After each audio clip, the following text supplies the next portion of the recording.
Kita bersyukur di mana di minggu ini kita akan memperingati karya pengorbanan Tuhan di kayu salib. Dia buktikan kasihnya buat setiap kita. Dia mati, tapi dia bangkit dan dia siapkan tempat yang terbaik buat kita. Amin saudara. Kita percaya kita punya Allah hidup, Allah yang sanggup melakukan segala perkara, yang menyembuhkan kita dengan darahnya, dengan bilu-bilunya. Kita semua dipulihkan, disembuhkan, dan diselamatkan Tuhan. Yang percaya katakan amin. Yang percaya berikan tepuk tangan buat Allah kita.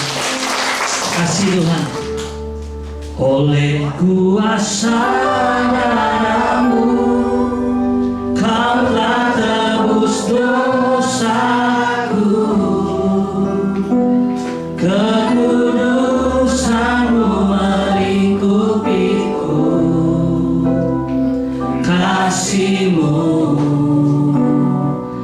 mengalir memulihkan hidupku. Sungguh besar anugerah-Mu, Kau selamatkan hidupku. Ku menjadi ciptaan yang baru oleh kuasa darah-Mu. Sampai masuk hadirat-Mu, bersyukur. Saat ku masuk ke hadirat-Mu, bawa persembahan ke tempat kudus-Mu. Pujian ku naikkan, sembah ku berikan bagi-Mu Allah yang mulia. Kau layakkan ku menghampirimu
ya Tuhan, mengalir di tengah, memulihkan hidupku. Sungguh besar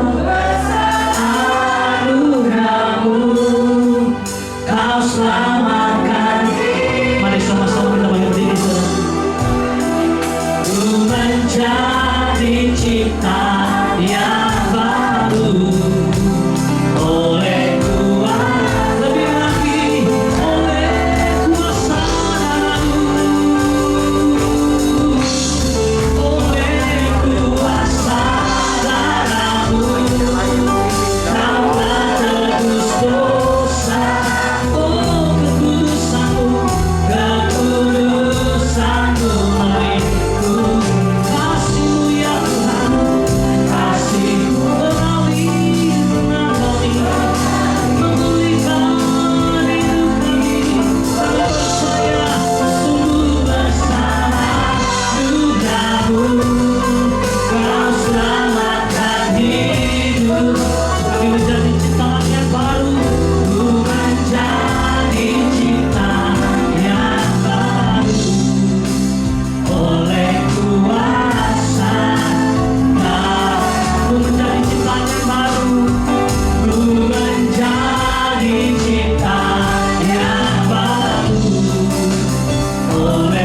dikuatkan, kami terima kemenangan malam ini oleh bilur-bilur-Mu Tuhan, darah-Mu yang tercurah, kami semua alami kemuliaan-Mu Tuhan. Terima kasih Bapak, segala pujian, hormat, kemuliaan bagi nama Yesus yang berdoa dan kita bersyukur. Haleluya, sama-sama katakan sekali lagi shalom. Kita bersyukur punya Allah yang hebat, amin. Dia mati dan dibangkit buat setiap kita, Dia curahkan darahnya untuk membasuh kita. Dan percaya semua kita semua orang-orang diberkati Tuhan, orang-orang dipulihkan, orang-orang diselamatkan Tuhan, amin. Yang percaya katakan amin. Yang percaya berikan tepuk tangan buat Allah kita oleh darah Tuhan.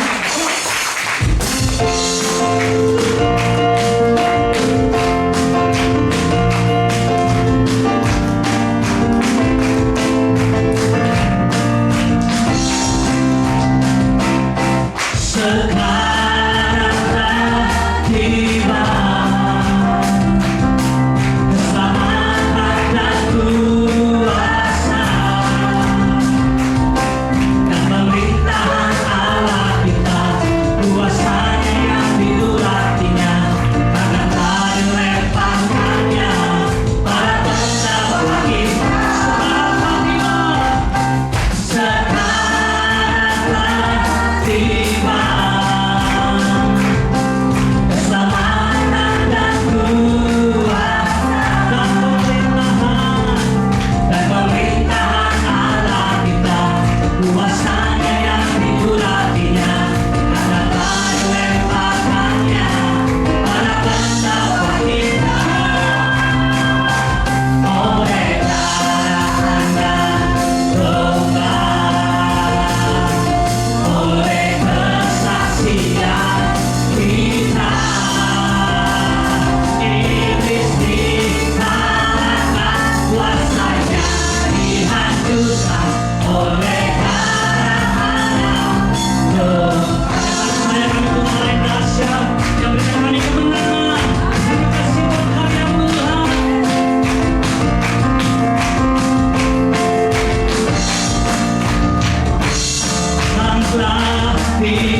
bebas karena pengampunannya. Ku bebas karena kuasanya. Ku telah bebas, Dia tinggal di dalamku. Oleh kuasa darahnya aku bebas. Ku bebas karena pengampunannya. Ku bebas karena kuasanya. Ku telah bebas, Dia tinggal di dalamku. Oleh kuasa darahnya lagi ku bebas. Ku bebas karena pengampunannya. Ku bebas karena kuasanya. Ku telah bebas, Dia tinggal di dalamku. Oleh kuasa darahnya lagi ku bebas. Ku bebas karena pengampunannya. Ku bebas oh karena kuasanya. Ku telah bebas, Dia tinggal di dalamku. Oleh kuasa darahnya aku, oleh kuasa darahnya, oleh kuasa darahnya aku bebas. Oleh kuasa darahnya aku bebas. Berikan tepuk tangan buat Allah kita. Soalnya haleluya. Kita bebaskan oleh kuasa darah Tuhan. Amin. Lalu kembali Bapak Ibu. Ada saksian pujian? Kalau Bapak ya? Haleluya. Mari ada saksian pujian dari kaum pria.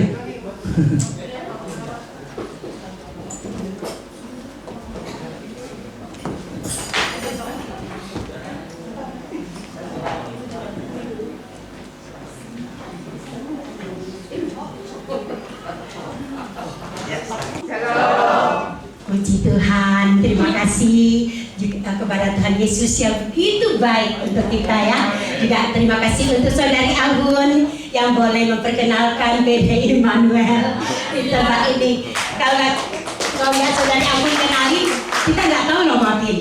Memang baru tahunya sudah datang, kita tidak terasa sudah 3 atau 4 kali.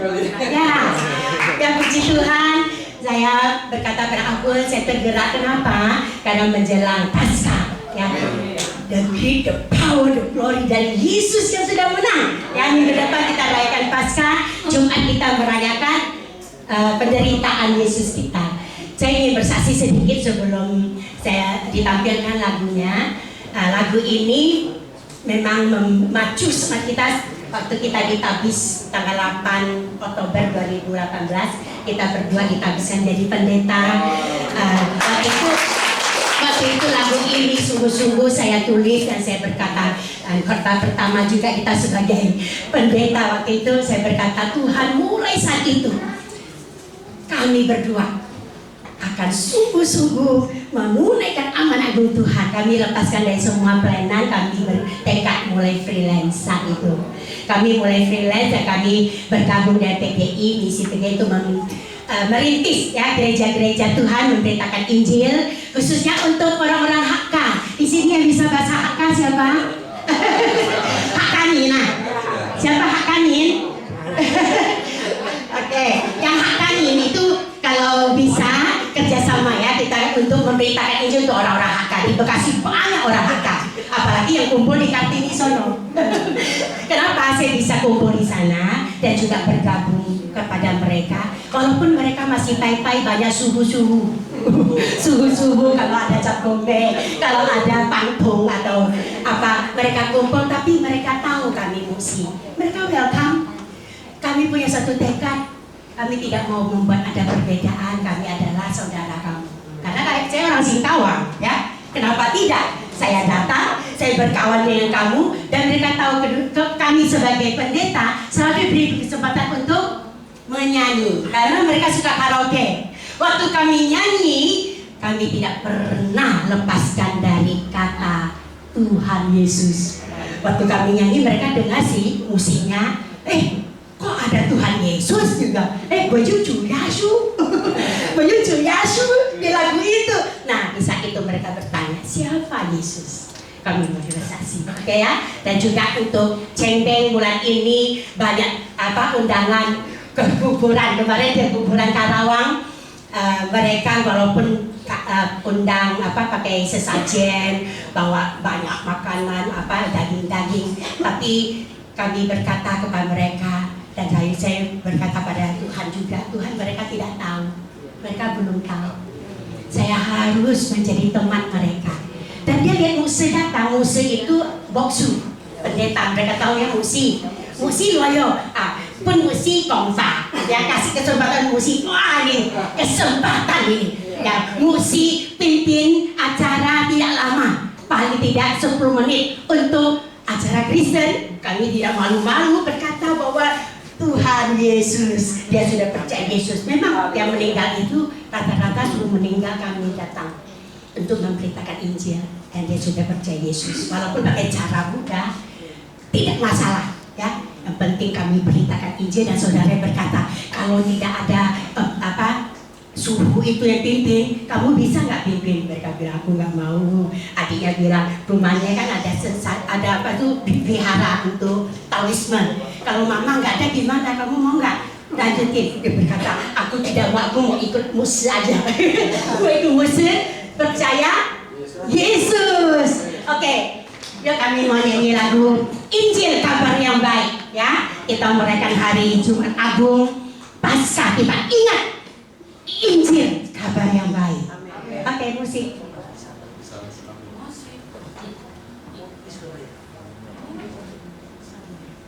Kalau dengar Injil gabungan minggu lalu kan ada yang baptisan Roh Kudus, api Roh Suci. Dan nanti kita lihat ada api yang membakar, berkobar-kobar di hati kami, ya. Nggak tahan kalau tidak mau memberitakan Injil. Maka saya bertekad untuk ambil freelance kemanapun saya bisa masuk.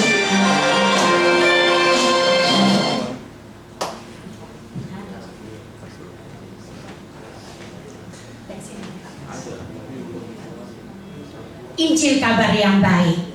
福音就是好消息。福音就是好消息，我们要来传福音。Ada kendala ya? Ulang deh, teman-teman.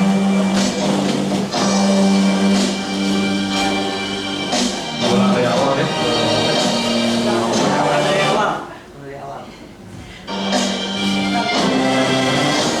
Semua nih dukung doa untuk Musa berdua bisa selalu bertekad memberitakan Injil untuk orang-orang Hakka ya, yang ada di sekitar kita dulu.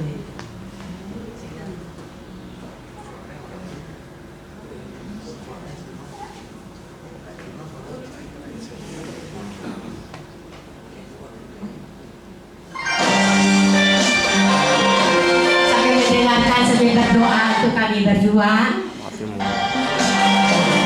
福音就是好消息，我们要来传福音，传主耶稣的好消息，相信耶稣的救。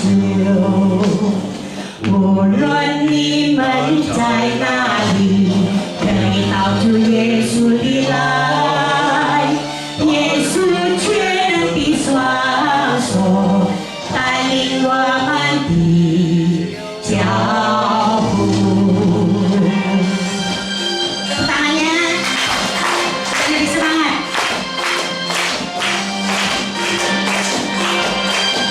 Suaranya lebih kencang boleh? Agak beda.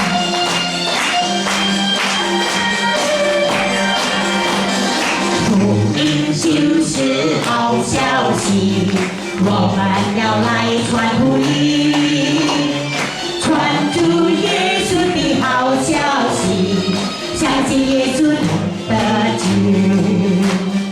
无论你们在哪里，可以到主耶稣里来，耶稣全能的双手带领我们的脚步。人生上有一天之后，要见到主耶稣，耶稣常与你们同在，我要好好记住。我无论在哪里，我是主的人，无论在哪里，我要跟随主。Bahasa Indonesia, Injil kabar yang baik. Mari kita beritakan tentang Yesus yang percaya diselamatkan.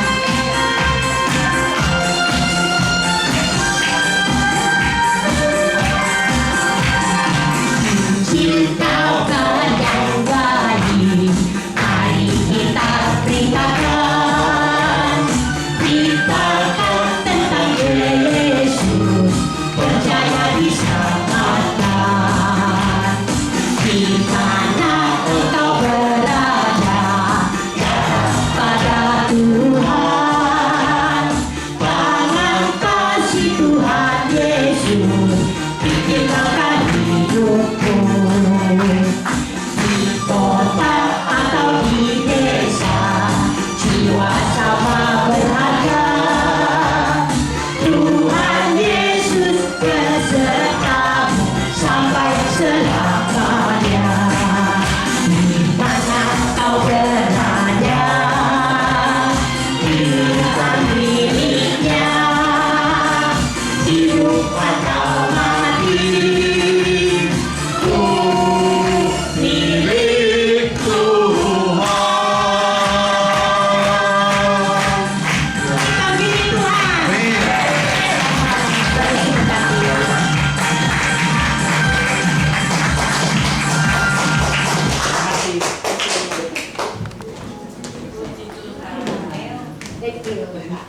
Ya. Luar biasa loh pelayanannya. Berkati ya Bapak Ibu ya dalam pelayanannya, penginjilannya. Tuhan pakai untuk menangkan banyak orang-orang Tionghoa sehingga menyembah, memuji, menyembah Tuhan Yesus. Haleluya. Saudara, kita memberikan persembahan. Yang pertama, mari terus berdoa.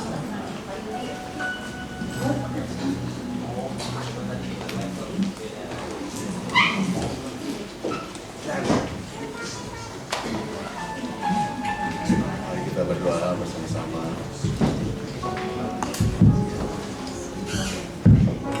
Bapa dalam surga, kami sudah berterima kasih Bapa, di mana Kau sudah menyertai kami semua Tuhan, dari ibadah kami Tuhan.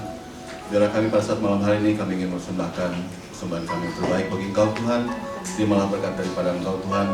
Dari tangan kami yang sudah akan memberikan persembahan ini Tuhan, Kau urapi dan kuasa darah Tuhan. Berkati kami semua Tuhan yang akan memberikan persembahan ini. Dalam nama Tuhan Yesus kami berdoa dan bersyukur. Haleluya. Haleluya, puji Tuhan. Dapat saya kita semua diberkati Tuhan. Kita telah dipulihkan, diselamatkan, dan biarlah hari ini kita mempersembahkan terbaik buat Tuhan. Terlalu besar kasih-Mu Bapa, pengorbanan yang Kau berikan bagiku terlalu mahal. Darah-Mu Yesus tercurah untuk menebus hidupku besar. Terlalu besar kasih-Mu Bapa, pengorbanan yang Kau berikan bagiku terlalu mahal. Darah-Mu Yesus tercurah untuk menebus hidup. Ya, semua diberkati Tuhan, amin. Sebelum kita lanjut lagi untuk masuk dalam firman Tuhan, saya mau rindu menyambut Bapak Ibu yang baru pertama kali hadir, bisa bantu berdiri. Kami rindu mengenal Bapak dan Ibu yang baru pertama kali hadir. Ada? Ya, mari kita tepuk tangan buat Bapak. Selamat datang Ibu, selamat datang. Mari berikan salam depan, belakang, samping, para pengurus. Di pertemuan berikutnya kami berharap Ibu bisa bergabung bersama kami dan bawa teman-teman yang lain bersama-sama dalam ibadah malam ini di Pusat Doa Manuel. Kita percaya bahwa hari-hari ini kita semua dipanggil dan dipilih Tuhan menjadi saksinya Tuhan untuk membawa banyak orang datang kepada Tuhan dan percaya kepada Tuhan Yesus. Terima kasih Tuhan. Telah kulihat bukti kasih-Mu, Kau menderita gantikanku. Dengan darah-Mu Kau selamatkanku. Kini ku hidup menyenangkan. Telah kulihat bukti kasih-Mu, Kau menderita gantikanku. Dengan darah-Mu Kau selamatkanku. Kini ku hidup menyenangkan. Terlalu besar kasih-Mu Bapa, pengorbanan yang Kau berikan bagiku terlalu mahal. Darah-Mu Yesus tercurah untuk menebus. Terlalu besar kasih-Mu Bapa, pengorbanan yang Kau berikan bagiku terlalu mahal. Darah-Mu Yesus tercurah untuk menebus hidupku. Semua karena kasih, semua karena kebaikan cinta-Mu buat kami. Telah kulihat bukti kasih-Mu, Kau menderita gantikanku. Dengan darah-Mu selamatkanku.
besarnya pengorbanan-Mu bagi setiap kami Tuhan. Kau rela mati Tuhan untuk kami Tuhan. Kami yang berdosa Tuhan, sehingga kami yang percaya memperoleh hidup yang kekal ya Bapa. Terima kasih Bapa buat pengorbanan-Mu Tuhan. Kami bersyukur buat hari ini, sore hari Tuhan. Kalau kami boleh ada di tempat ini, kalau kami boleh memuji, memuliakan nama Tuhan, bahkan kami boleh meninggikan nama Tuhan di tempat ini. Kami percaya Tuhan, semua karena kasih Tuhan, semua karena anugerah Tuhan, semua karena kebaikan Tuhan dalam kehidupan kami. Terima kasih Bapa, terima kasih Tuhan. Sebentar Tuhan Yesus, kami akan mendengarkan sebagian firman-Mu Tuhan. Berikan lidah bibir seorang-Mu bagi setiap kami Tuhan, hamba-Mu Tuhan. Urapi hamba-Mu secara khusus, urapi setiap kami ya Bapa. Berikan juga telinga seorang murid Tuhan, sehingga kami boleh mendengarkan suara Tuhan yang akan disampaikan oleh hamba-Mu ini ya Bapa. Terima kasih Bapa, terima kasih. Kami sambut berkat firman-Mu dalam nama Tuhan Yesus Kristus. Haleluya, sama-sama katakan amin. Ya, silakan duduk. Shalom. Sebelumnya kasih kemuliaan dulu untuk Tuhan. Terima kasih. Ya, saya akan sharing, saya sebut sharing deh ya. Saya akan sharing dengan judul tetap optimis di masa krisis. Diambil dari Amsal 24 ayat 10. Judulnya tetap optimis di masa krisis, dari Amsal 24 ayat 10. Kita baca sama-sama ya. 1, 2, 3. Jika engkau tawar hati pada masa kesesakan, kecillah kekuatanku. Jika kita tawar hati pada masa kesesakan, kecillah kekuatan kita. Artinya ketika kita dalam kesesakan, dalam kesulitan, atau dalam pergumulan apapun yang menjadi beban hidup kita, kalau kita tawar hati, kita kecillah kekuatan kita. Dikatakan kecillah kekuatanmu, artinya kekuatan kita udah nggak ada. Bukannya kecil, bahkan kekuatan kita nggak ada. Memang Bapak Ibu, kesesakan adalah suatu masa keadaan sulit yang kita alami. Mungkin dalam kita dalam kekurangan, dalam apapun, dalam pergumulan kita merasa kita tidak mampu berbuat apa-apa. Kita tidak mampu berbuat segala sesuatu karena segala sesuatu sulit. Segala sesuatu sepertinya tidak bisa kita lakukan. Segala sesuatu seperti buntu, kita menemui jalan buntu. Tidak ada pengharapan. Seolah-olah kita nggak dapat apa-apa. Pokoknya kita diam, cuma bisa diam dan diam. Kita tidak menemukan jalan keluar. Seperti bangsa Israel. Waktu itu bangsa Israel ketemu dengan orang bangsa Filistin yang namanya Goliat. Ketika Goliat itu nongol, bangsa Israel itu kecut hatinya, tawar hati. Dia nggak sanggup, dia merasa nggak sanggup melawan Goliat. Bukan bangsa Israel, rajanya pun Raja Saul begitu tawar hati. Dia merasa dia tidak mampu untuk melawan Goliat. Artinya apa? Ini suatu masa di mana kesesakan itu yang menimpa bangsa Israel, sehingga bangsa Israel seolah-olah tidak dapat berbuat apa-apa. Seolah-olah bangsa Israel tidak dapat mampu melakukan hal-hal yang baik. Seolah-olah bangsa Israel tidak mampu melakukan menemukan jalan keluar untuk menemukan Goliat. Bapak Ibu, suatu saat kesesakan, kesusahan, pergumulan, semua dalam hidup ini pasti akan datang kepada kita. Siapa yang tidak pernah mengalami kesusahan, kesesakan? Tolong kasih tahu saya. Nggak ada kan? Artinya kita ini pasti akan mengalami kesesakan. Kalau sampai saat ini kita belum mengalami, mohon maaf, tunggu aja, nanti pasti nggak akan ngalamin. Iya benar. Karena apa? Tuhan Yesus aja ngalamin kok. Dia sampai apa? Dikatakan darahnya seperti itulah. Tuhan Yesus, apalagi kita. Jadi orang diberkati pasti merasakan. Orang tidak diberkati merasakan. Orang pintar, orang nggak pintar, apalagi semuanya pasti mengalami yang namanya kesesakan, kesusahan, kesulitan, masalah atau pergumulan. Pasti itu akan mengalami. Makanya saya katakan tadi, kalau kita belum mengalami, tunggu aja. Pasti kita akan mengalami. Nggak bisa dipungkiri ya, hari-hari ini kita diperhadapkan dengan masalah-masalah, tantangan hidup yang semakin hari semakin sulit. Beban hidup semakin hari semakin berat. Itu sebabnya banyak orang mengeluh. Mereka menjadi pesimis, seolah-olah mereka tidak punya harapan untuk menatap masa depan. Kenapa? Banyak pabrik ditutup, PHK di mana-mana. Ketika terjadi PHK, maka pengangguran akan bertambah. Amin. Orang usaha bukannya makin baik, malah menurun. Bahkan ada juga yang gulung tikar.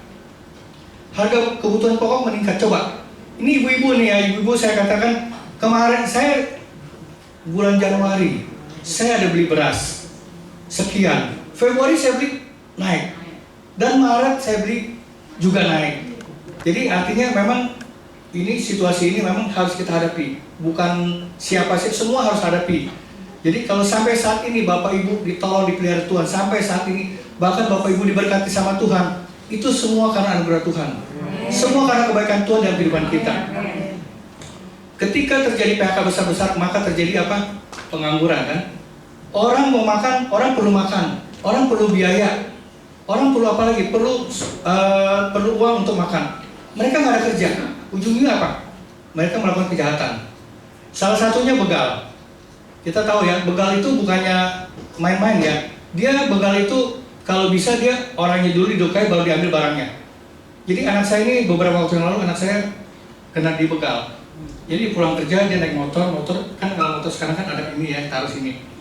Pulang jam 1 malam dia pulang, di Cideng diambil tasnya. Diambil tasnya, diuber. Nah begal itu keluarin celurit. Anak saya jadi takut. Tapi puji Tuhannya, biasanya kan mau ditendang dulu, motornya diambil. Inilah kita orang Kristen, orang percaya selalu puji Tuhan. Udah makan belum? Puji Tuhan. Padahal kita belum makan nih, lapar.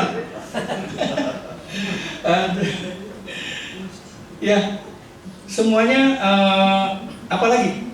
Kejahatan, pencurian bermotor. Coba-coba dah, Bapak Ibu taruh motor di sini, besok hilang. Itu artinya memang kejahatan di mana-mana. Usaha apa lagi? Banyak usaha. Salah satunya usaha ojol. Ada teman saya, dia usaha ojol. Dia narik ojol. Jadi dia bilang, saya kalau satu hari dapat 5 ring aja puji Tuhan. Artinya memang persaingan ini luar biasa ketatnya. Artinya semakin hari kita hidup ini bukan semakin mudah, semakin sulit. Makanya saya katakan, jika kita sampai saat dipelihara, ditolong, itu semua karena anugerah Tuhan. Bahkan kalau kita diberkati, semua karena anugerah Tuhan. Makanya kita nggak boleh sombong ya kalau kita diberkati ya. Amin. Bapak Ibu, bagaimana kita menyikapi hal ini, keadaan seperti ini, hal-hal yang sulit ini? Apakah kita harus pesimis atau optimis? Secara umum ada dua sikap yang terjadi dalam kehidupan seseorang ketika menghadapi suatu keadaan seperti ini. Ada yang bersikap pesimis dan nggak banyak, dan tidak sedikit yang bersikap optimis. Pesimis itu sepertinya dia tidak punya pengharapan. Semua jalan buntu, semua seolah nggak ada bisa dilakukan. Apapun semua serba sulit. Tetapi kalau yang optimis adalah dia melakukan hal yang baik. Jadi kita tahu ya, beberapa waktu yang lalu ada satu keluarga, dia terjun dari apartemen. Saya percaya mungkin dia belum mengenal Tuhan atau dia sudah mengenal Tuhan. Kalau dia belum mengenal Tuhan, ya kita bisa ngomong apa dengan jalan seperti itu. Dan kalaupun dia sudah mengenal Tuhan, saya percaya dia belum mengenal Tuhan dengan sungguh-sungguh. Kenapa saya katakan? Dia bisa ambil jalan pintas seperti itu. Dengan mudahnya dia bisa mengambil keputusan untuk membunuh dirinya saja. Tapi bukan dirinya saja, begitu juga dengan anak-anaknya. Anak-anaknya bukannya ini dipaksa untuk terjun sampai diikat. Jadi ceritanya katanya itu dia sebenarnya orang kaya. Dia tuh kalau main saham sampai habis, dikejar-kejar utang bank, dikejar-kejar pinjol, dikejar-kejar pokoknya utang sana sini, nggak ada pengharapan.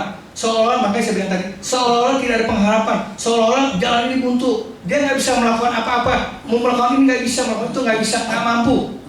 Akhirnya apa? Ambil jalan pintas. Pergilah dia ke apartemen, diajak anaknya nggak mau, dipaksa. Akhirnya anaknya diikat. Dan kita tahu beritanya kan satu keluarga dengan 2 anak meninggal kan. Tuhan nggak mau kita seperti itu. Tuhan kita mau optimis. Katakan optimis. Optimis. Ya. Optimis itu selalu berpengharapan dan berpandangan baik dalam menghadapi segala hal. Artinya kita akan tetap melihat hal-hal yang baik di tengah keadaan yang seolah-olah tidak baik. Amin. Optimis juga bisa diartikan selalu memiliki pikiran positif. Optimis juga bisa diartikan kita yakin apa yang kita lakukan pasti berhasil, walaupun hasilnya berbeda. Ketika kita optimis, Bapak Ibu, kita akan timbul semangat. Optimis dan semangat itu tidak bisa dipisahkan. Kalau kita optimis, kita pasti punya semangat. Kalau kita pesimis, habislah kita. Kita tidak punya semangat. Kalau semangat itu sepertinya apa, Bapak Ibu? Bahan bakar nih untuk kita nih. Wah, kalau kita ada bahan bakar kan mana-mana kan ini ya, kita apa? Jos terus. Jadi semangat itu merupakan bahan bakar untuk kita memulai hari-hari menghadapi tantangan hidup kita ini. Semangat ini bukan karena dari orang-orang ya, saya katakan, saya mau bilang semangat itu bukan dari orang-orang. Orang bisa bilang, Leo semangat ya, melayani semangat, tapi Leo nggak punya semangat. Nggak bisa juga. Artinya apa? Semangat itu harus dari diri sendiri. Tidak bisa kita cuma kasih, ayo Leo, ayo Leo, ayo Leo. Tapi kalau Leo tidak mempunyai semangat, nggak ada artinya. Artinya semangat itu harus timbul dalam diri kita sendiri. Amin. Kalau kita semangat, pasti hasilnya baik. Kalau kita tidak semangat, kita tahu ya hasilnya seperti apa. Bapak Ibu, bagaimana kita tetap optimis di masa krisis? Saya mendapatkan paling tidak kita ada 3 hal bagaimana kita menghadapi masa krisis ini untuk tetap optimis. Yang pertama, kita tidak boleh terpengaruh dengan apa yang dilihat. Yang kedua, kita tidak boleh terintimidasi. Dan yang ketiga, kita tetap mengandalkan Tuhan. Yang pertama, kita tidak boleh terpengaruh dengan apa yang kita lihat. Kita ini mau belajar dari kisah Daud. Kisah Daud ini sungguh-sungguh luar biasa ya. Daud ini tetap rendah hati walaupun udah jadi raja. Tapi sebelum jadi raja, kita lihat ya. Kita yang pertama, kita tidak boleh terpengaruh dengan apa yang kita lihat. Kita lihat di 1 Samuel 17 ayat 40 sampai 42.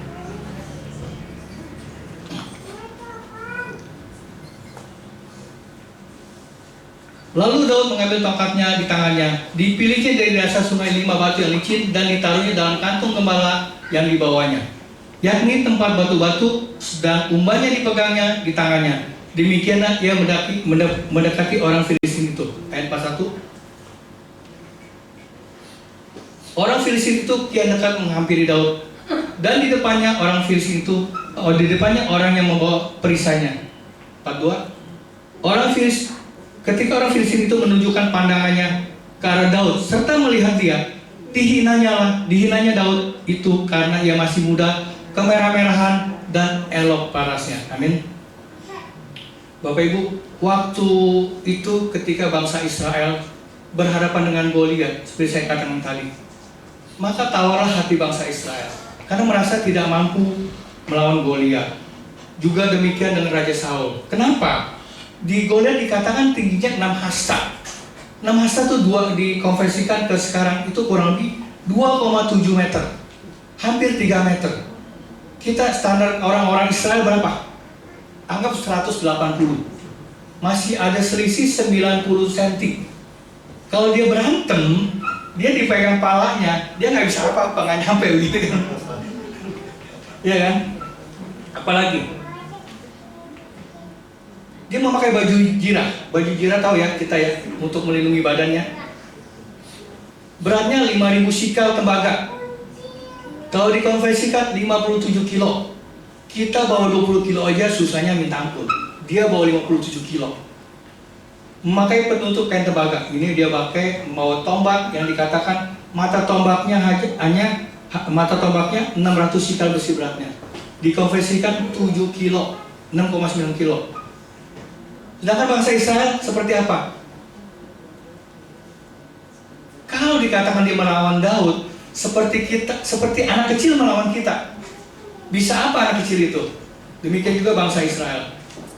Tetapi yang luar biasanya, Daud tidak memandang itu sebagai hambatan untuk dia mengalahkan orang Filistin, untuk mengalahkan Goliat. Karena ketika Goliat dikalahkan, maka takutlah bangsa Filistin atas bangsa Israel. Itu di 1 Samuel 17 ayat 8 sampai 10. Saya bacakan ya. Ia berdiri dan berseru pada barisan Israel, katanya katanya kepada mereka, "Mengapa kamu keluar mengatur barisan perangmu? Bukankah aku seorang Filistin dan kamu adalah hamba Saul? Pilihlah bagimu seorang dan biarlah ia turun mendapatkan aku.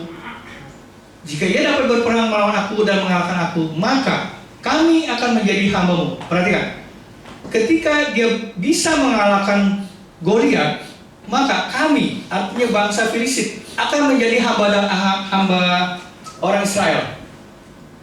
Jadi kalau Daud bisa mengalahkan Goliat, maka orang Filistin, bangsa Filistin akan takluk kepada bangsa Israel.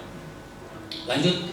"Tetapi jika aku dapat mengungguli dia dan mengalahkannya, maka kamu akan menjadi hamba kami dan takluk kepada kami." Nah ini, kalau dia bisa mengalahkan bangsa Israel, maka bangsa Israel akan takluk kepada dia. Ayat 10. "Pula kata orang Filistin itu, aku menantang hari ini barisan Israel. Berikanlah kepadaku seorang supaya kami berperang seorang lawan seorang." Inilah, Goliat ini sombongnya minta ampun. Mentang-mentang badannya besar, tinggi besar, orang Israel begitu kecil, dia tantang 1 lawan 1. Siapa yang mau lawan 1 lawan 1? Bapak Ibu, ketika kita melihat orang yang tinggal nggak 2,70 meter, 2 meter aja kita sebenarnya, wih, tinggi amat ya. Mungkin hati kita kecut, mungkin hati kita tawar. Tapi Daud tidak.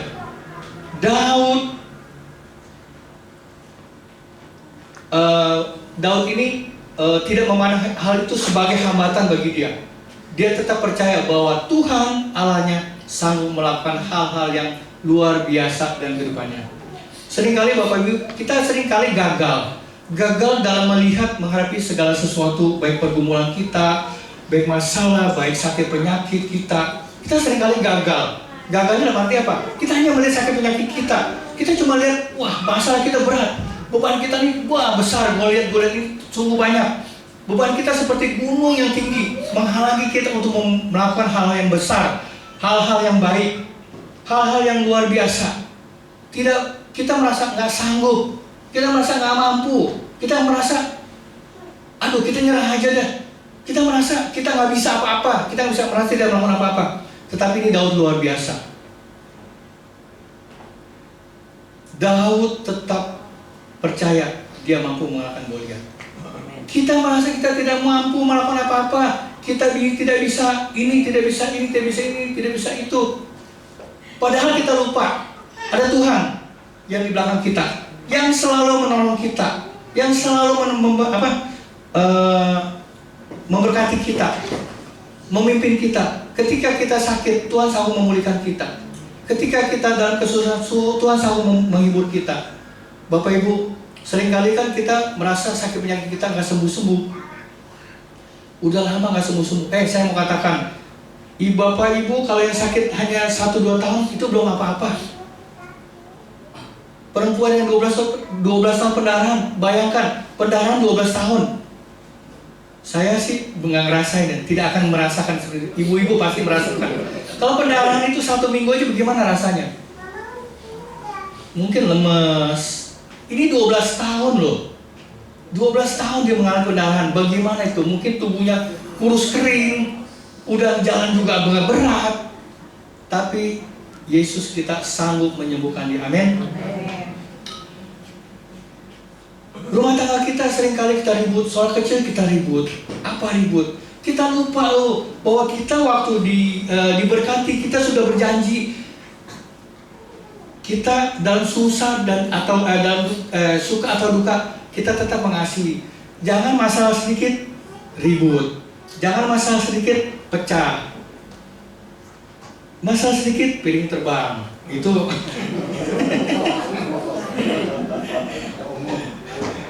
ya, tapi di sini nggak ada ya. Maksudnya nggak ada yang aku gitu.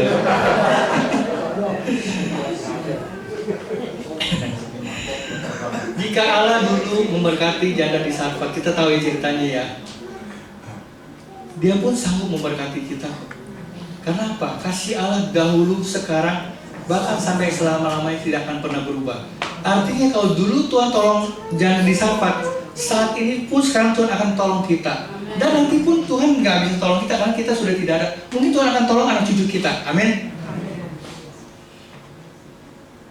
Maka Tuhan mengingat kita menghadapi masalah raksasa Goliat itu seperti Daud.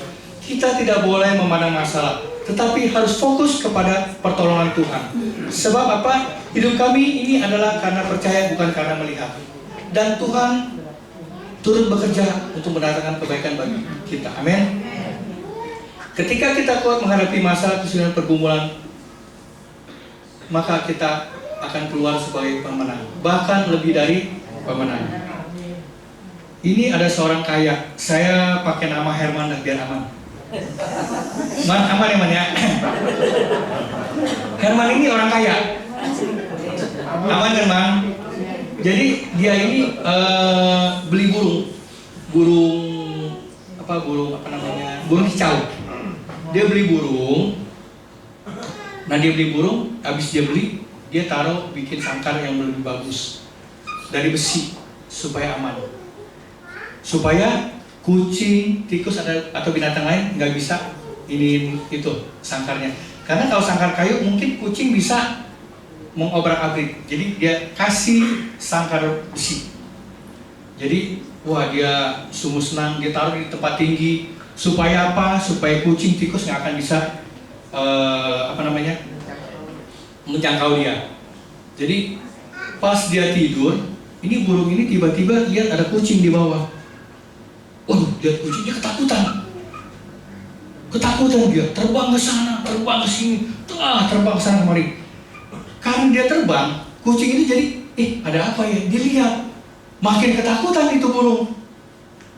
Karena burung itu ketakutan, kan makin ini dong, dia ke sana kemari, kemari. Kucing itu jadi naik ke atas meja. Dia naik ke atas meja.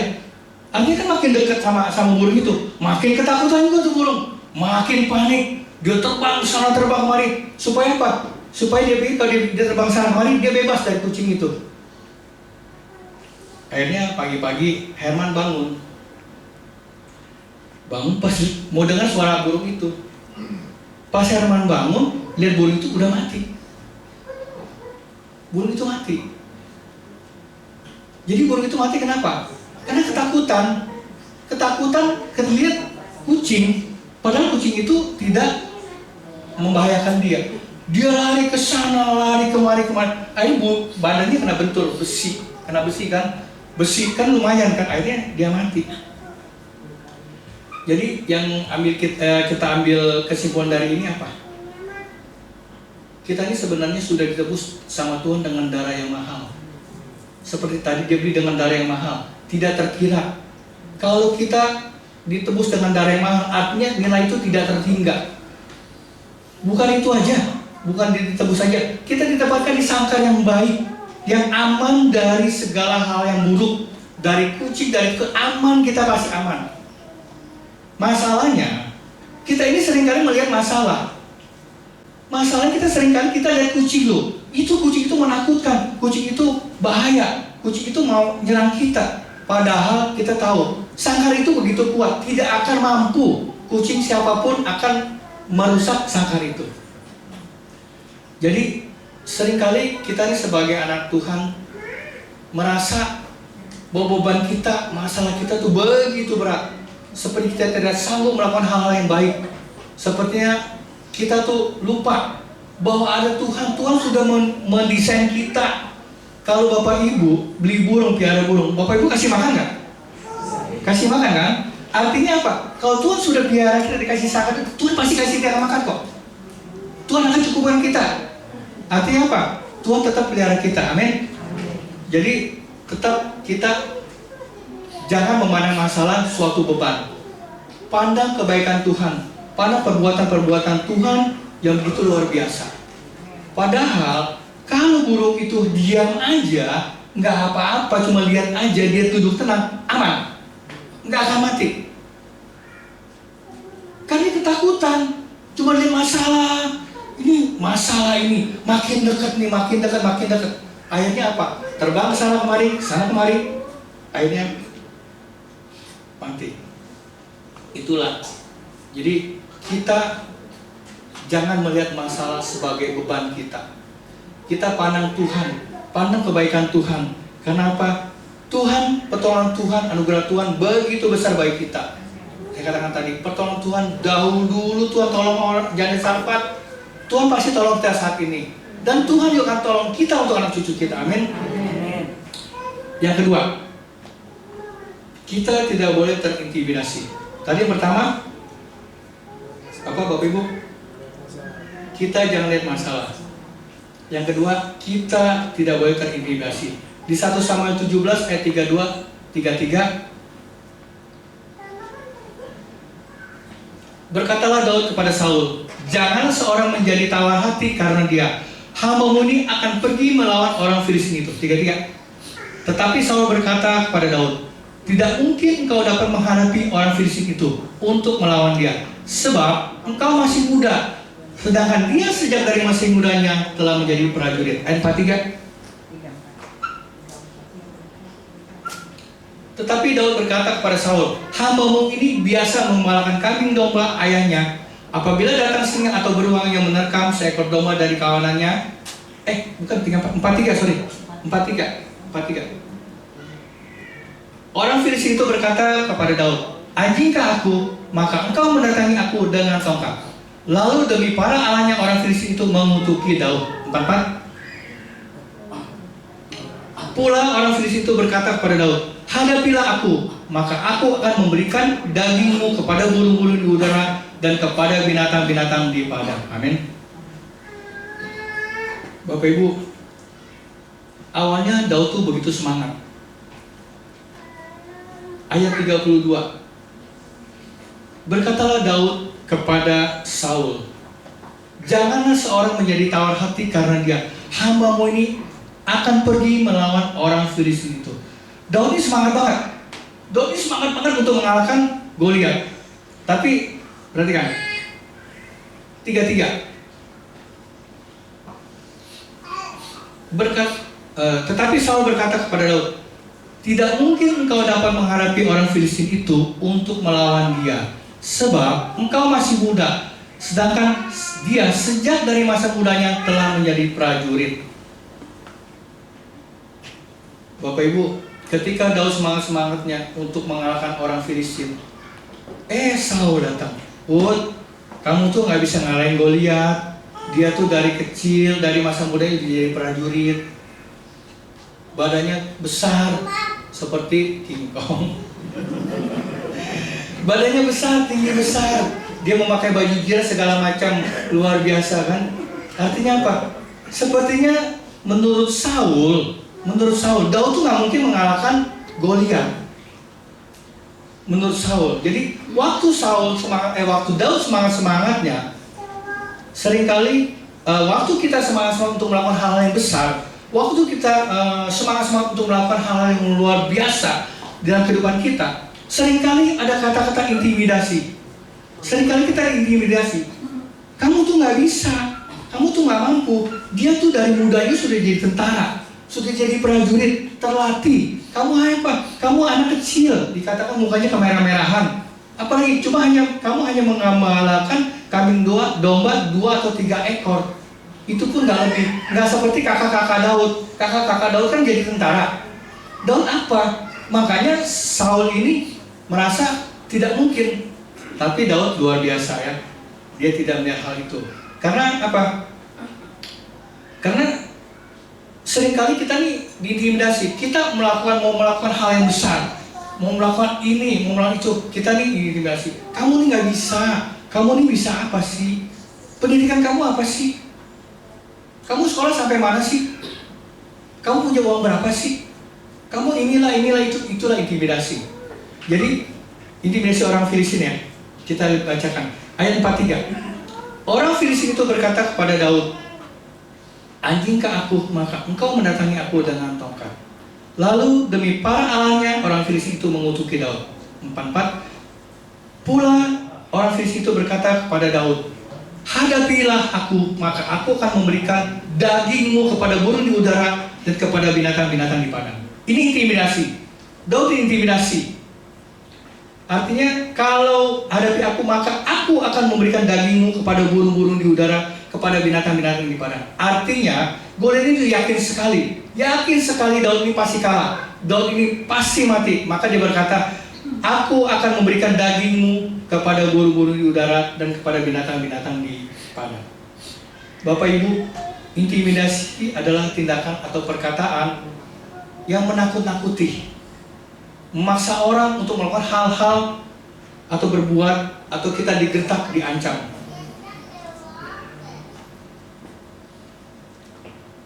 Daud percaya kalau dia walaupun dia hanya mengembalakan kambing domba, tapi dia tetap percaya ketika singa atau beruang menghampiri dia, dia sanggup mengalahkan singa atau beruang itu.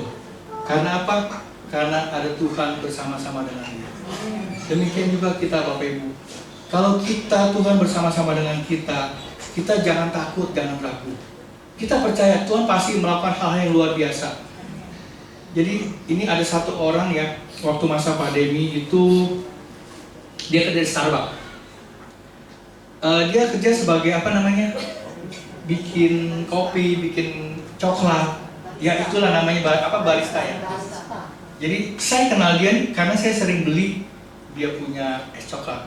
Memang es coklat dia lumayan enak kan. Enak es coklat, beda dengan es coklat yang lain. Jadi waktu COVID dia di PHK. Nah dia di PHK, dia bingung mau kerja apa. Terus ya dia doa kali ya, dia doa. Memang ini orang-orang percaya. Dia doa, akhirnya dia memutuskan untuk membuka gerai es coklat. Dia ngomonglah sama teman-temannya, gua nih mau buka ini loh, di sini loh. Apa yang dia dapat dari teman-temannya? Lu yakin? Ini keadaan lagi susah loh. Lagi susah ini. Di mana-mana orang sepi. Modal lu cuma segitu-gitunya loh. Kalau sampai habis nanti makan apa? Terus tuh intimidasi tuh. Terngiang-ngiang di dia. Terngiang-ngiang. Dia maju, mundur. Akhirnya karena dia percaya sama Tuhan, Tuhan sanggup menolong dia. Dia jalan. Dia buka gerai itu. Bapak Ibu tahu, sekarang gerai itu sudah ada 4. Artinya, yang kita dapat pelajaran dari ini, kita jangan terintimidasi. Kita jangan mendengarkan hal-hal yang membuat kita lemah. Mendengarkan kata-kata yang membuat kita enggak jatuh. Jadi seringkali kan kita dibilang, ini gini loh, begini. Jangan ya Bapak Ibu ya. Tetap kita percaya bahwa Tuhan sanggup mengalahkan intimidasi itu, sehingga kita keluar sebagai pemenang, bahkan lebih dari pemenang.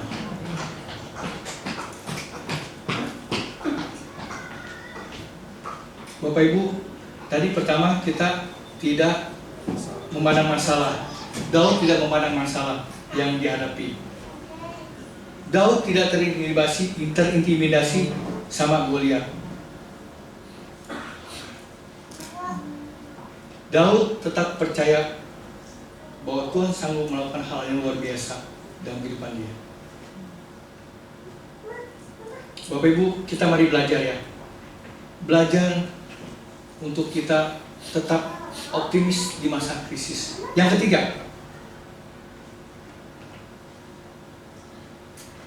kita tetap mengandalkan Tuhan. Kita lihat 1 Samuel 17 ayat 45 sampai 47. Tetapi Daud berkata kepada orang Filistin itu, engkau mendatangi aku dengan pedang dan tombak dan lembing, tetapi aku mendatangi engkau dengan nama Tuhan semesta alam, Allah segala barisan Israel yang kau tantang itu. 46. Hari ini juga Tuhan akan menyerahkan engkau ke dalam tanganku, dan aku akan mengalahkan engkau dan memenggal kepalamu dari tubuhmu.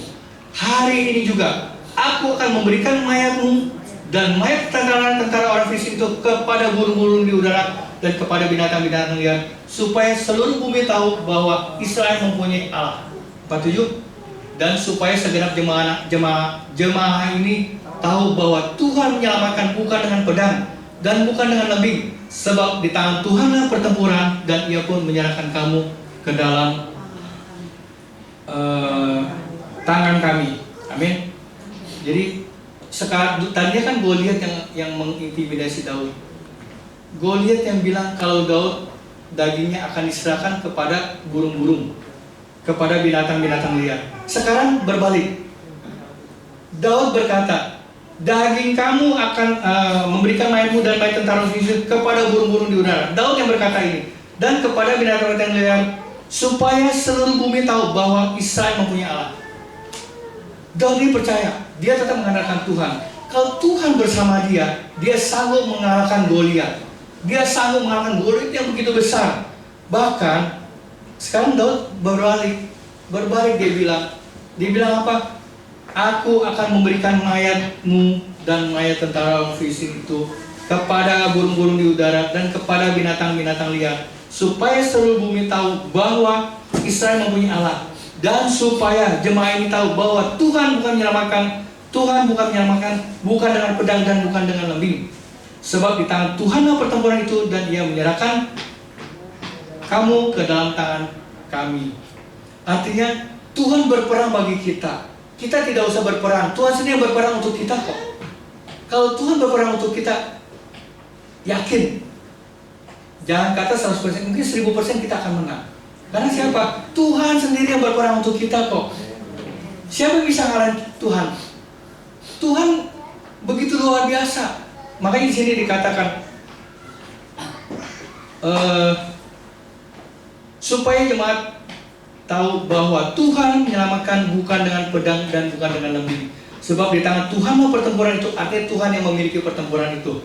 Dan Ia pun menyerahkan kamu ke dalam tangan kami. Ketika Tuhan bertindak, maka kemenangan di depan mata. Amin. Bapak Ibu, selain fokus kepada Tuhan, Daud yang seperti saya bilang tadi, keberanian Daud timbul karena dia mempunyai rasa percaya diri. Ketika dia mengalahkan singa beruang, karena Tuhan sendiri yang menolong dia, Tuhan sendiri yang menjaga dia. Dia menyadari bahwa Tuhan selalu menjaga dan melindungi pekerjaannya sebagai gembala. Maka dia percaya ketika dia menghadapi Goliat, dia sanggup mengalahkan Goliat dan dia akan menjadi pemenang. Amin. Bapak Ibu, kita harus tahu ya, menyadari bahwa Tuhan itu tidak pernah sedetik pun meninggalkan kita. Tidak sedetik pun meninggalkan kita. Jangan kata meninggalkan kita, satu helai rambut pun jatuh, itu tidak akan terjadi kalau Tuhan tidak izinkan. Artinya, Tuhan tuh begitu mengasihi kita. Tuhan tuh jagain kita seperti dia jaga burung itu. Ditaruh di kandang yang begitu luar biasa. Udah taruh di kandang, bukan taruh aja. Dia kasih makan kita, dia pelihara kita. Artinya apa? Kita dipelihara sama Tuhan kok. Amin. Musuh yang kita hadapi sebenarnya bukan manusia kita secara fisik, tetapi dalam berbagai hal. Masalah rumah tangga, masalah kesehatan, keuangan, bisnis, banyak masalah lagi. Tapi tetap kita andalkan Tuhan. Amin. Leo, mana Leo? Ayo Leo, naik Leo. Ya, Bapak Ibu, bagaimana kita memandang hal ini? Apa kita harus optimis atau pesimis? Optimis ya Bapak Ibu ya. Ketika kita optimis, maka kita akan sanggup melakukan hal-hal yang luar biasa. Apa yang kita lakukan saat ini? Kalau saat ini kita pesimis Bapak Ibu, kita tahu ujung-ujungnya kita seperti apa? Kita tidak akan berhasil, kita akan gagal. Karena kita pesimis, kita tidak punya kekuatan. Tapi kalau kita pesimis, kita punya semangat. Minimal 80% keberhasilan akan kita dapat, minimal. Artinya kita tetap harus optimis. Kenapa? Seperti saya bilang tadi, Bapak kita selalu menyertai kita dahulu, sekarang, bahkan sampai selama-lamanya. Amin. Demikian sharing saya dengan judul, apa judulnya tadi? Optimis di masa krisis. Itu diambil dari kisah Daud 1 Samuel 17. Nanti kita baca semua itu. Pertama, kita harus tidak terpengaruh dengan apa yang kita lihat. Yang kedua, kita tidak boleh terintimidasi. Dan yang ketiga, kita tetap mengandalkan Tuhan. Amin. Man, boleh man, aman dah, aman. Kita nyanyikan satu pujian ya, yang kita selalu harus mengandalkan Tuhan. Maka satu-satunya yang kita andalkan adalah Tuhan. Satu-satunya yang ku andalkan, satu-satunya yang ku percaya, Engkau sumber kekuatan, sumber pengharapan, sumber kedamaian.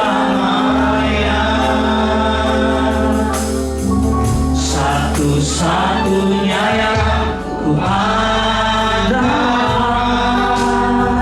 satu-satunya yang ku percaya, Engkau Tuhan memberkati, Tuhan penyembuhku, Tuhan pemulihku. Satu-satunya, satu-satunya yang ku andalkan, satu-satunya yang ku percaya, Engkau sumber kekuatan, sumber pengharapan, sumber kedamaian. Satu-satunya yang ku andalkan, Tuhan adalah satu-satunya yang kami andalkan.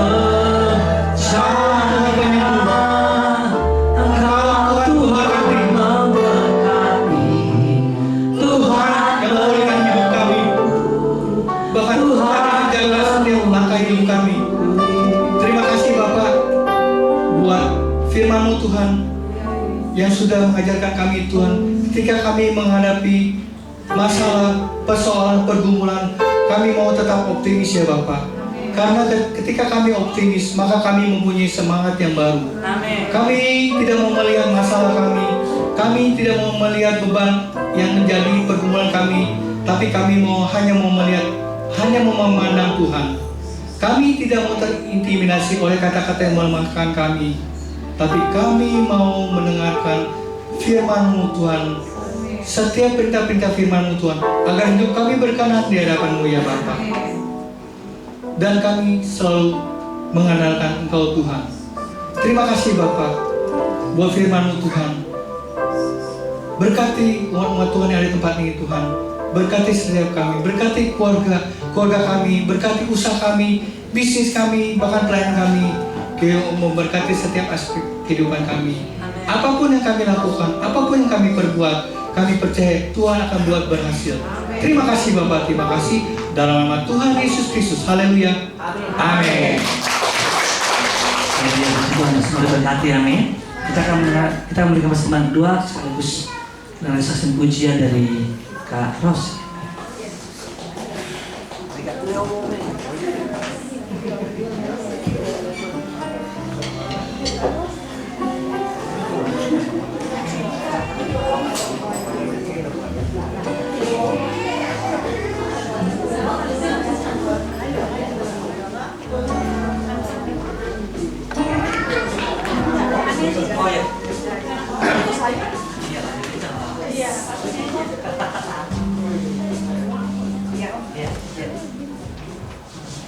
Shalom, shalom Bapak Ibu.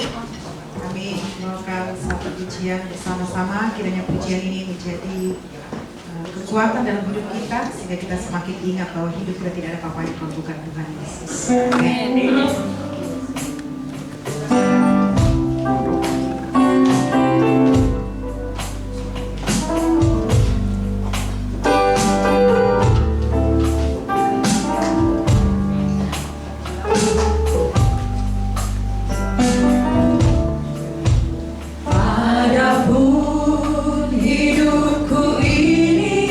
Bukannya aku lagi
Rio Merdu.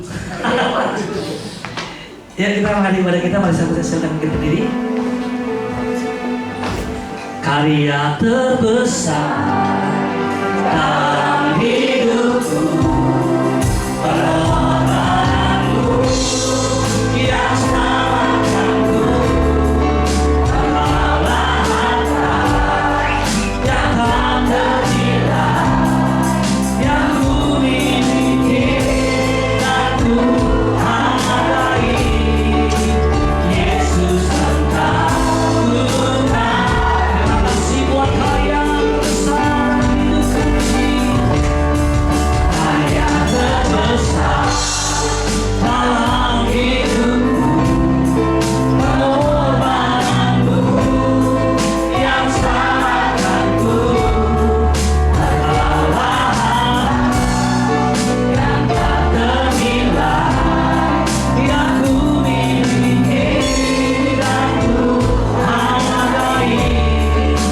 Yesus Engkau Tuhan, Yesus Engkau muka bumi, Yesus Engkau Tuhan selamanya.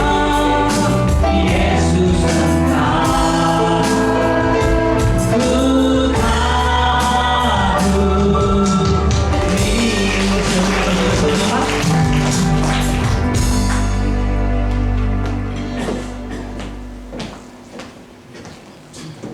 Mari kita satukan hati di dalam doa dan persembahan. Bapa, terima kasih, kami bersyukur untuk panjang kehidupan kami Tuhan, serta Tuhan di dalam kehidupan kami. Amin. Kami bersyukur ya Bapa, terima kasih. Ampuni segala dosa yang ada pada kami Bapa, tanggalkan dosa ini Tuhan. Terima kasih Bapa penebusan-Mu Tuhan di atas kayu salib. Terima kasih Tuhan Yesus.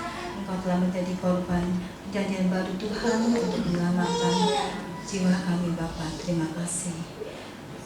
Dan kami mengucap syukur pada hari ini Tuhan, kami telah diingatkan Tuhan Yesus melalui firman-Mu ya Tuhan, untuk kami tidak berfokus Tuhan pada persoalan masalah yang kami Bapa. Amin. Kami percaya Tuhan, kami harus tetap mengandalkan Tuhan. Biarlah kami tidak memandang Tuhan pada permasalahan kami yang menghalangi kami Tuhan, datang kepada Tuhan dan mengganggu kami Tuhan untuk bertemu dan mendapat perkenanan daripada Tuhan. Terima kasih ya Bapa, karena Engkau lah Tuhan kami, Engkau lah yang memberi kekuatan kepada yang lelah dan menambah semangat kepada yang tidak berdaya. Terima kasih Bapa, terima kasih Engkau mengurapi hamba-Mu Tuhan, Pak Sena Tuhan yang sudah memberitakan firman Tuhan Yesus. Terima kasih Tuhan, Kau berikan kami kemampuan Tuhan di dalam melayani Tuhan Yesus lebih lagi Tuhan. Kau pakai dengan luar biasa. Kau berkati Tuhan segala usaha pekerjaannya Tuhan, dalam rumah tangganya Tuhan berkati, juga kesehatannya Tuhan berkati. Terima kasih ya Bapak, terima kasih Tuhan Yesus. Kami juga mau berdoa Tuhan untuk bangsa dan negara kami Tuhan. Kami bawa pada Tuhan, biarlah ada siaran untuk Indonesia negara kami Bapak. Biarlah keamanan bagi kami Bapak. Berkati juga Tuhan Presiden terpilih, juga beserta wakilnya Tuhan. Di masa efektifnya nanti Tuhan bertugas Tuhan. Kau berikan roh hikmat, bertakut akan Kau ya Bapak. Biarlah Tuhan memberi Indonesia ini lebih baik lagi Bapak.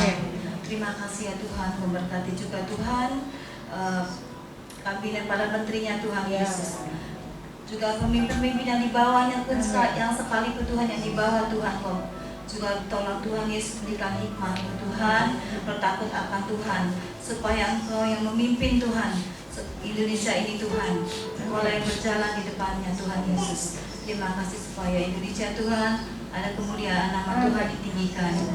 Terima kasih Bapak, terima kasih Bapak. Kami juga mengucap syukur Tuhan, memberkati Tuhan untuk para pengurus di tempat ini Bapak, bekerja dan pelayan Tuhan Yesus. Biar Tuhan tambah-tambahkan nikmat-Mu Tuhan.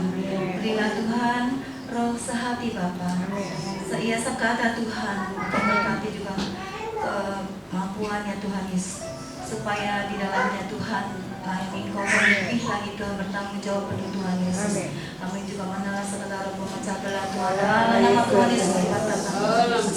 Dalam nama Tuhan Yesus. Tuhan, kami juga mau berdoa Tuhan untuk jemaat-jemaat PDI Tuhan Yesus. yang sakit Tuhan pada hari ini Tuhan, Kau berikan Tuhan kekuatan yang baru Tuhan, kesembuhan yang heran Tuhan, karena Kau anak kami, anak penyembuh Tuhan Yesus. Engkau lahirkan segala sakit penyakit Tuhan, yang kemudian juga berkati buat Ibu Titin Tuhan dan pemulihan Tuhan sakit kakinya Tuhan Yesus. Terima kasih Tuhan, sudah mulai membaik Tuhan, Kau beri kekuatan yang baru juga Tuhan. Terima kasih Bapak, Kau berkati juga Tuhan di tempat ini, gereja BOC Tuhan. Biarlah Tuhan tambah-tambahkan juga Tuhan hikmat buat Tuhan Yesus dan Pak Ivan, juga Om Maheni Tuhan, berkati jemaat-jemaat dan juga Tuhan. Terima kasih Tuhan Yesus. Terima kasih, kami serahkan Tuhan, kami alaskan doa-doa kami Tuhan, hanya di dalam nama Tuhan Yesus Kristus, Tuhan Yesus. Kami mengucap syukur, haleluya, amin. Terima doa.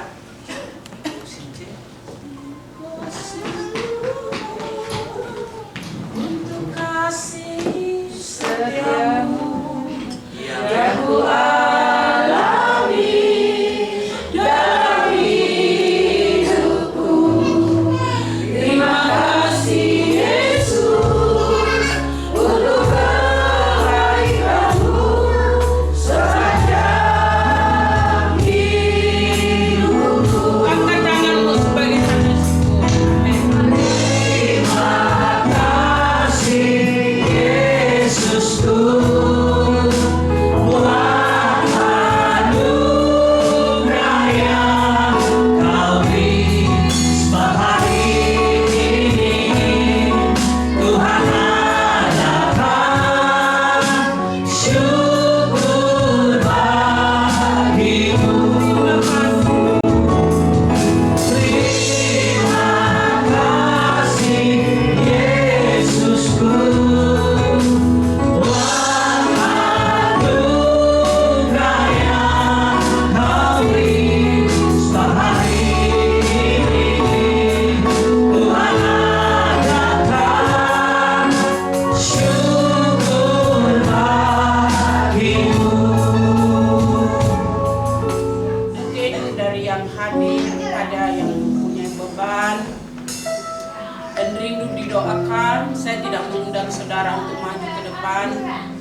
Mengangkat tangan sebagai tanda imanmu kepada Tuhan, dan kami akan menopang di dalam.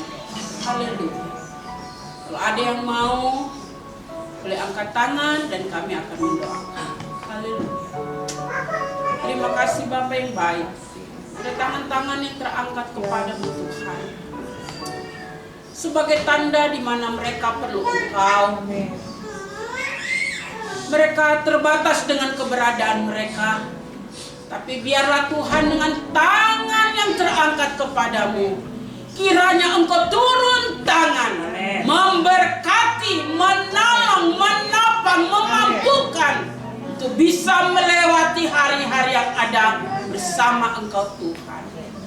Kami percaya bagi Kevin juga Tuhan, anak dan Ibu Yeni, dengan iman di dalam nama Yesus kami percaya dia sudah disembuhkan. Amin. Kevin juga anak dari Ko Asen bersama Ibu Farida. Sekalipun mereka masih ada di rumah sakit, tetapi iman kami berkata, lawatan Tuhan sudah menjadi bagian mereka. Mereka disembuhkan, mereka dipulihkan, mereka dimampukan, dan mereka melihat mujizat. Kami pun yang ada di tempat ini, kami percaya ada kekuatan, ada kemampuan, ada pertolongan Tuhan yang tidak terbatas akan menyertai kami, sebab Engkau adalah Allah Immanuel bagi setiap kami.